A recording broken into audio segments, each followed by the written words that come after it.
Pessoal, vamos na página 58, tema 3, seleção artificial. Enquanto a seleção natural é determinada pelo ambiente, a chamada seleção artificial é exercida pelo ser humano.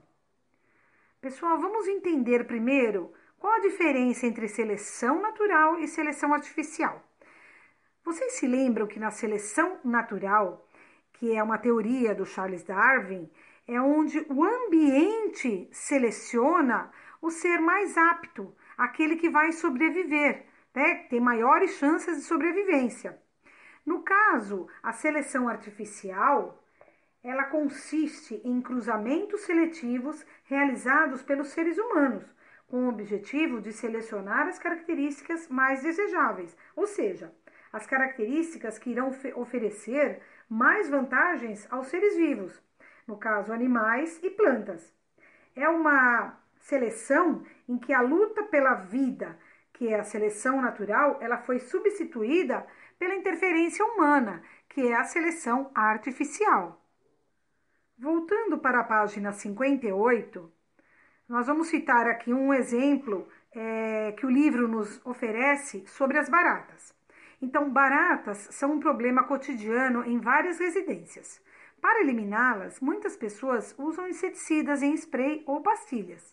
Baratas sensíveis ao produto morrem, mas as resistentes sobrevivem.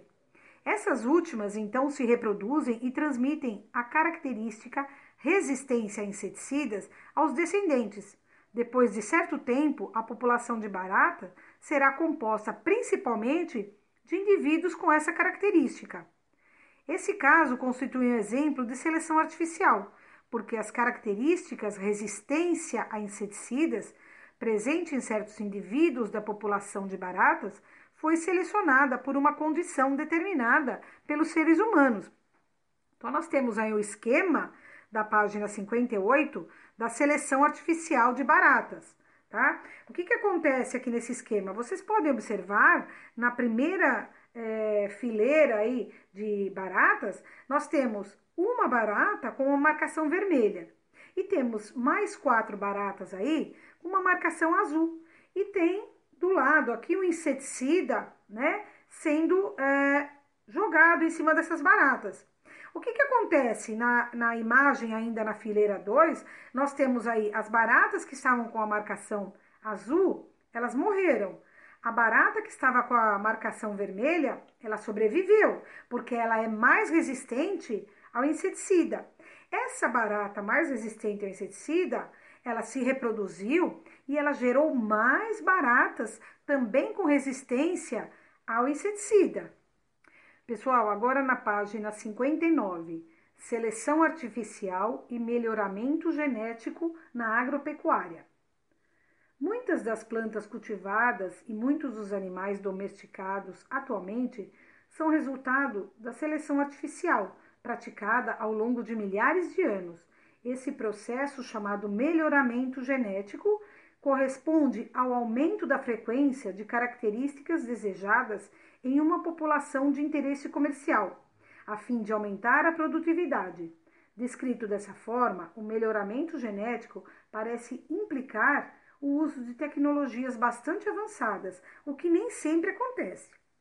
Então, pessoal, vamos entender o que é o melhoramento genético. Então, ele consiste em selecionar e aprimorar as qualidades das espécies, tendo em vista a sua utilização pelos seres humanos. Atualmente, a humanidade tira muitos benefícios dessa técnica. Por exemplo, grande parte dos alimentos que nós consumimos, como vegetais, carnes e laticínios, foram produzidos pela técnica de melhoramento genético. Voltando para o livro.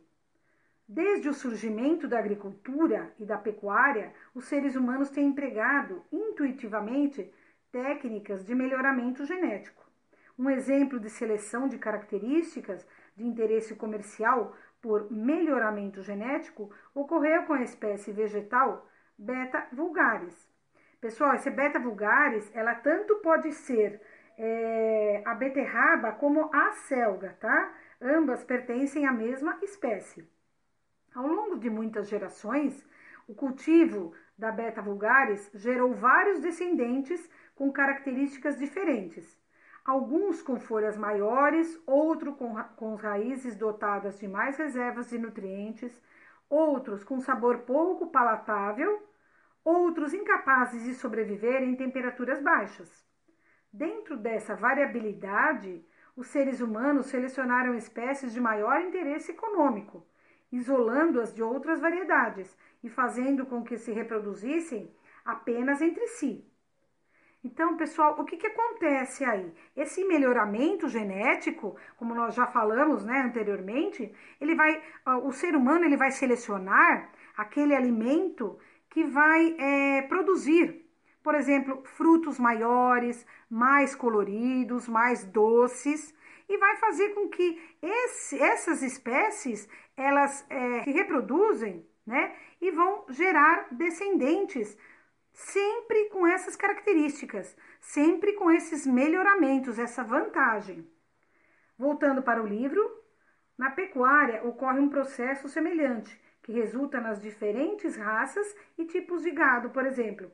O melhoramento genético é promovido pela seleção e pelo acasalamento de indivíduos selecionados de acordo com as características desejadas, como a produção de leite.